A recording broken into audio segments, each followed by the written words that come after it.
デカルト君は16世紀から17世紀フランスの哲学者です。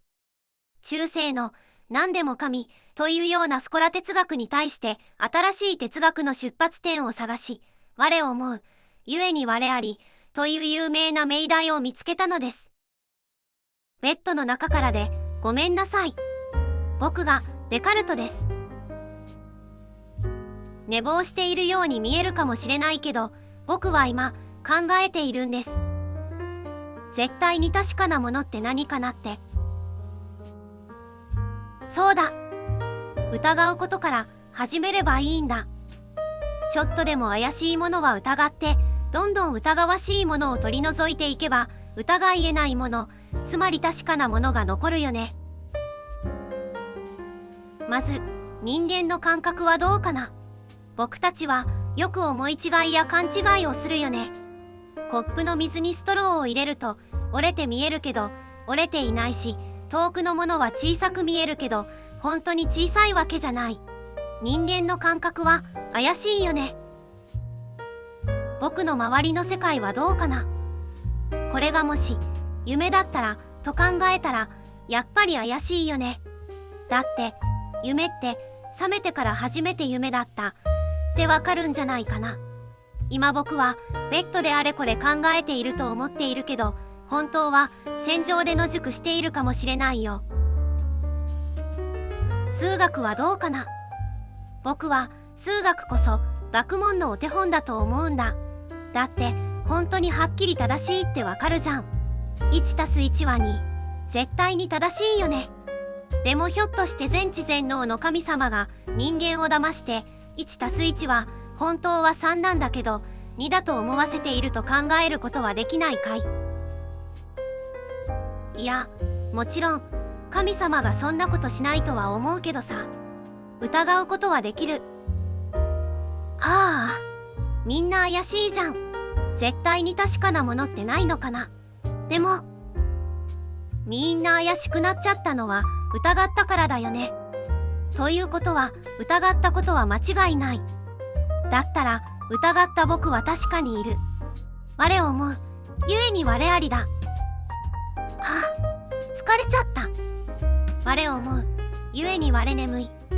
おやすみ。スピノザ君は17世紀オランダの哲学者で、ユダヤ人の家庭に生まれました。自然そのものが神であるとして半神論の哲学を唱えましたが、キリスト教会から弾圧され、主張エチカは生前発表することはできませんでした。どうも、僕はスピノザです。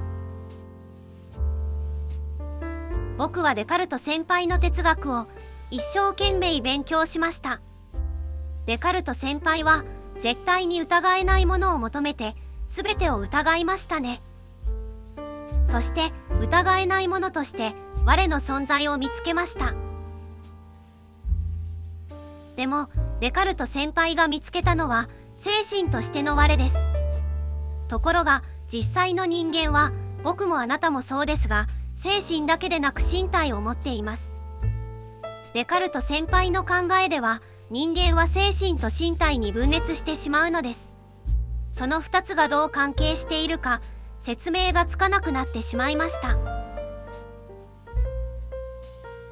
僕はこの問題を考えてみました。僕の考えた結論をそれでは発表します。それは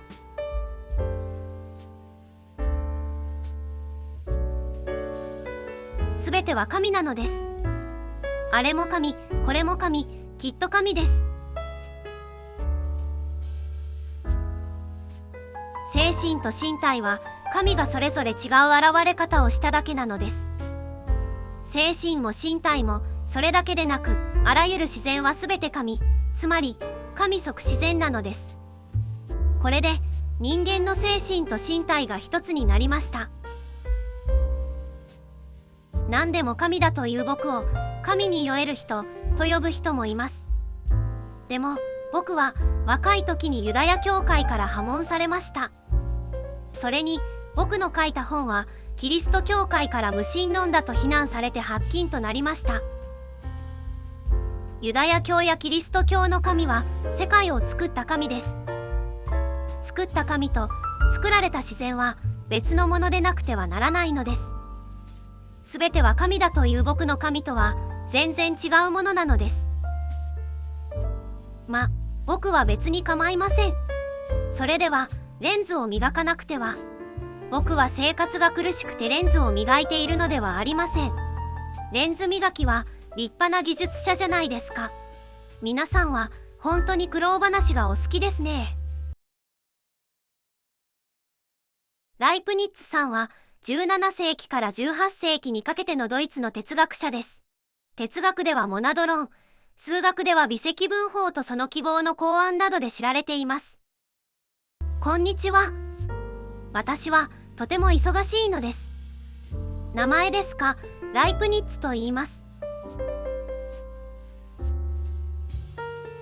私は外交官としてパリやロンドン、イタリア、そしてオーストリアなどに出かけ、多くの文化人と知り合いになりました。オランダではスピノザさんにも会いましたよ。外交官は身だしなみが大切です。これちょっといいカツラでしょ。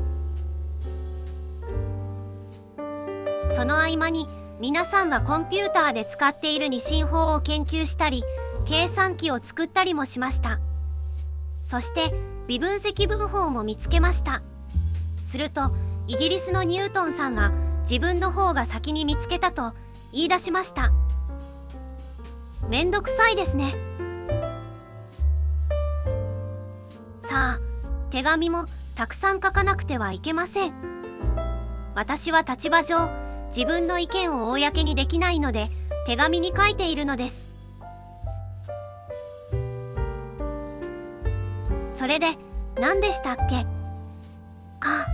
哲学ね。私は世界を構成している単位をモナドだと考えます。モナドは物質的なアトムとは違って精神的なものです。そして本来モナドは孤立しています。いわばモナドは窓を持たないのです。そのモナドが世界を構成しているのですよ。孤立しているモナドが結びついているのはなぜかというと、それは神様の力なのです。神様の予定調和によって結びついているのです。つまり神様のプログラミングによって世界は成立しているのです。だからこの世界は最善の世界なのです。どうですか？ポジティブでしょう。